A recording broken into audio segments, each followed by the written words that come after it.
ہم نے فیصلہ کر رکھا تھا جب تک فاروق لائے بیت المقدس نہیں دیں گے.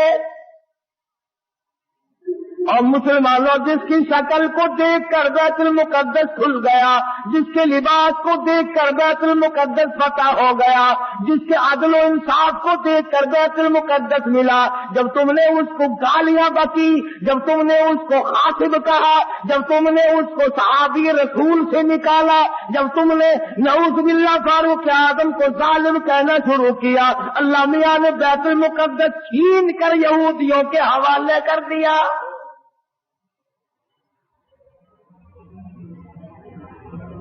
آج بھی اگر صحابہ کرام کی غلامی کی جائے تو بیت المقدس ایک ہفتے میں لیا جا سکتا ہے.